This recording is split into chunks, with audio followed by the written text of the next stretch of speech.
Assalamualaikum and hi everyone. My name is Putri Maisarah Binti Radzemi from Bachelor Human Resource Management. My matric number is 2025124411. So, do you guys know what is expectation mismatch? Let me tell you.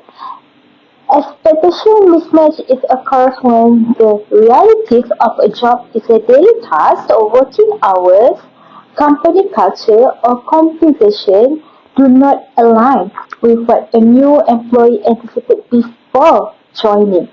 When a new hire feels sold a dream during the interview but encounters a drastically different reality on the floor, trust is broken and often leading to early resignation, typically within 3 to 6 months.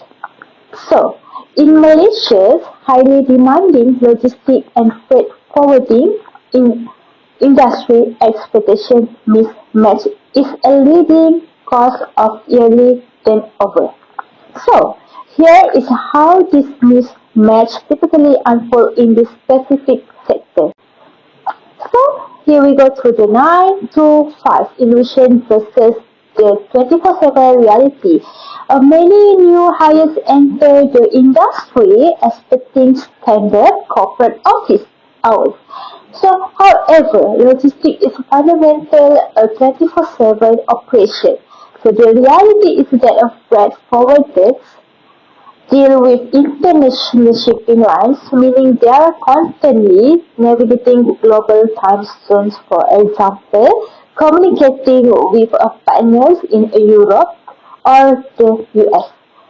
Furthermore, vessels do not adhere to office hours if a ship arrives at Port Klang or the port of Tanjung Lepas at 2 a.m. or if a critical shipment is held up by Royal Malaysian Customs.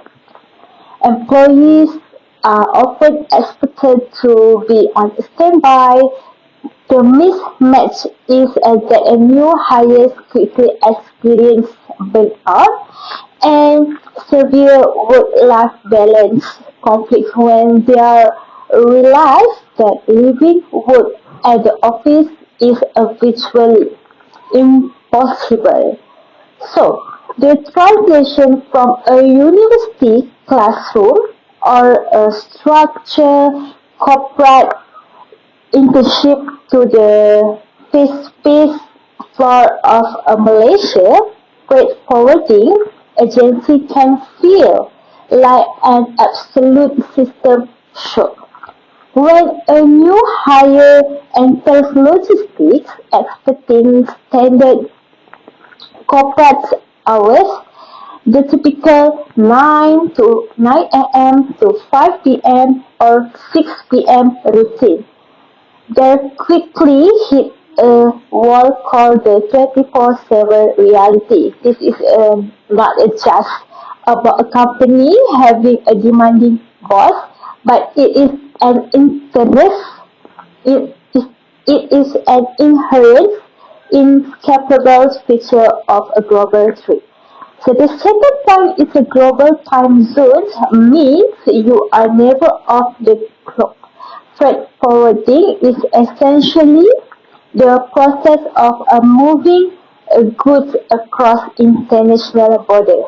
The conflict of Malaysia sits in the time zone.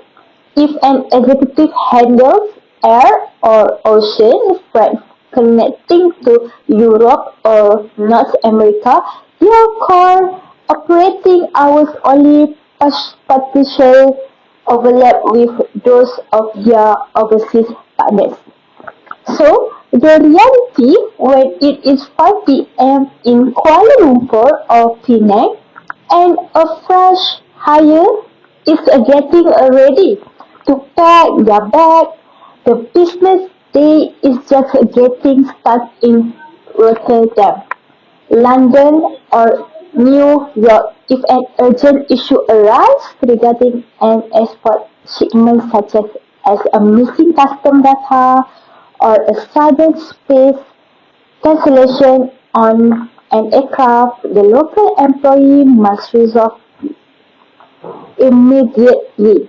Waiting until the next morning in Malaysia means delaying a shipment by an entire day, which can cost thousands of ringgit in penalties. Next, the unpredictability trap is a constant firefighting in a standard corporate job. Tasks can usually be paused at 6 p.m. and resume the next morning. And then the logistic completely breaks the rule because it is highly vulnerable to external disruption. The catalyst event, like regional geopolitical tension forcing vessels to bypass traditional trade routes, extreme monsoon flooding in Selangor, delaying container trucks or sudden port yard congestion means that operations are constantly in a state of flux. The consequence the consequence is a new hire might log off at 6 p.m. thinking everything is fine, only to find 45 angry emails and 20 urgent messages WhatsApp by 9 p.m. because a vessel changed its estimate time of arrival ETA.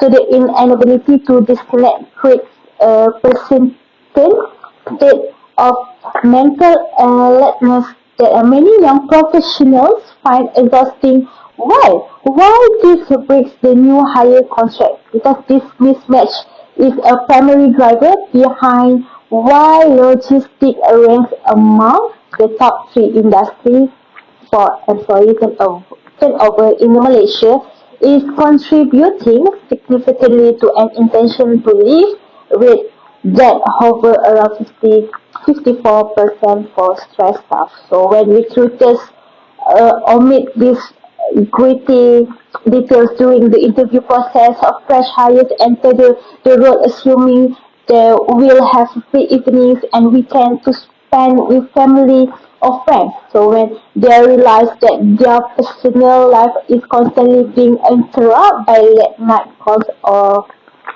weekend clearance emergencies, the psychological control is broken, prompting them to leave the firm within their probation period.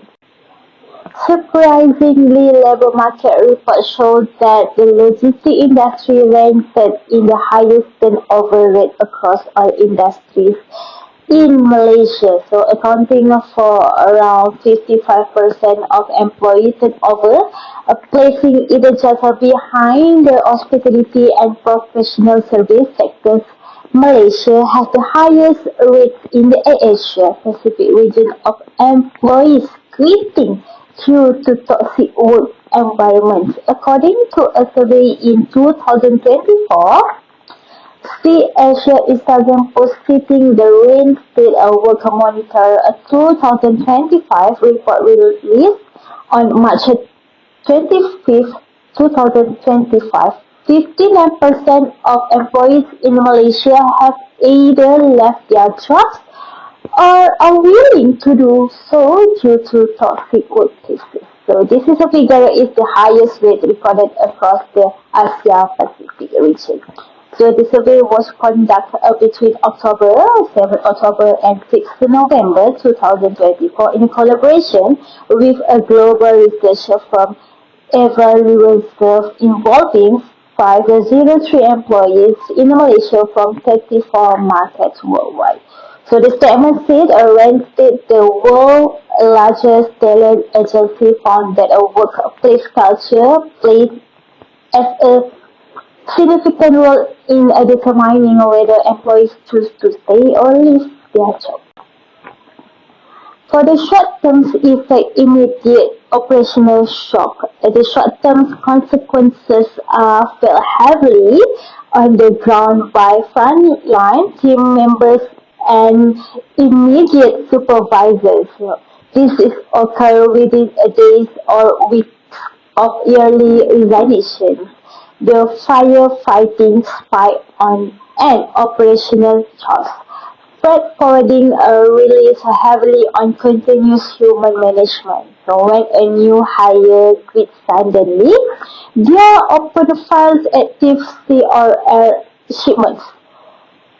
So custom declaration, customer service tickets must be instantly jumped onto remaining staff in an environment already dealing with external stressor like port swung, congestion.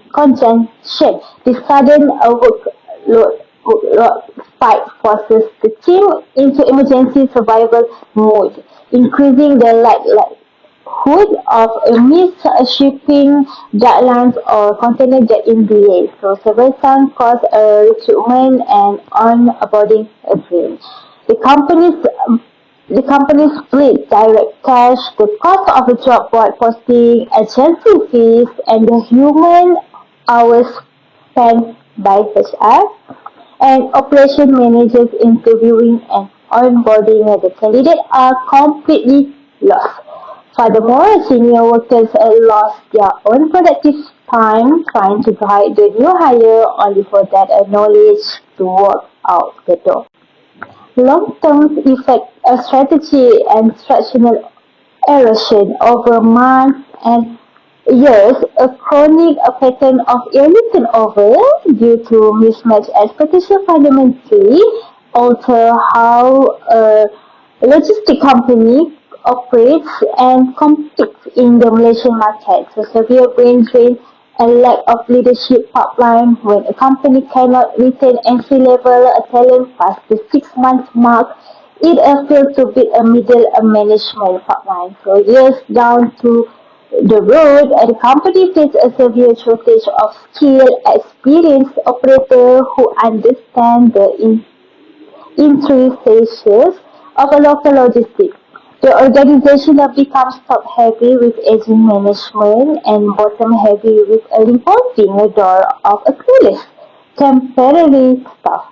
So brand degradation in the telemarket in the close-knit Malaysian logistic community, especially around major hubs like Shah Alam, Klang, and Penang, would travel past a platform like Glassdoor, a rice bowl, or a simple industry word of mouth. We will label the company as a mid-greeder or a toxic place to work.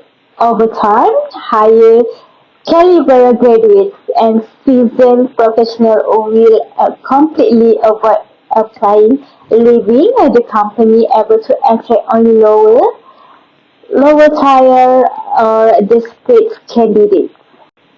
Solution for employers is implement realistic job preview RGPS instead of only highlighting the dynamic global nature of a logistic. Interviews must include explicit discussion about the 24/7 realities so we can stand by rotation and crisis management expectation. Study shows RGPS a lower initial expectation to a realistic level, which directly correlates with higher survival rates during probation. Structured onboarding and a body system research indicates that a sink or a swim culture drastically accelerates early resignation. Employers should implement formal onboarding programs that last at least 90 days. Pairing new hires with a senior mentor to mitigate yearly operational anxiety. So transparent career pathing and transparent comp structures and logistic firms should clearly map out how a fresh graduate can transition from baseline documentation roles to strategic and supply chain management.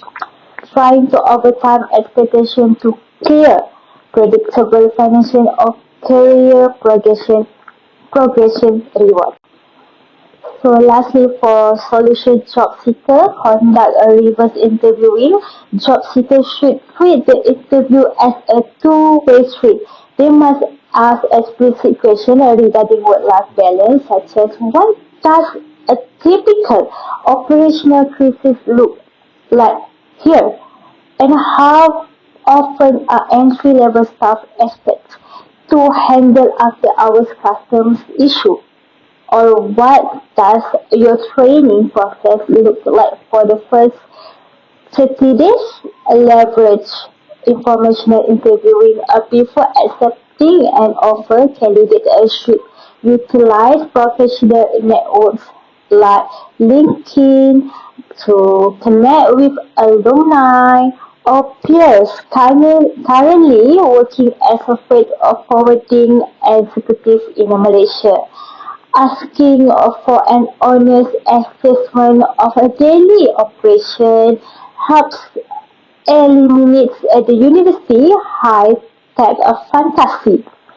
So they will develop psychological resilience and agility. So job seeker entering logistics need to mentally reframe the role from a static desk job to a dynamic problem-solving arena. Recognizing early on that volatility is an inherent feature of a global trade helps buffer the initial stress of the 24/7 environment. Reduce your expectations.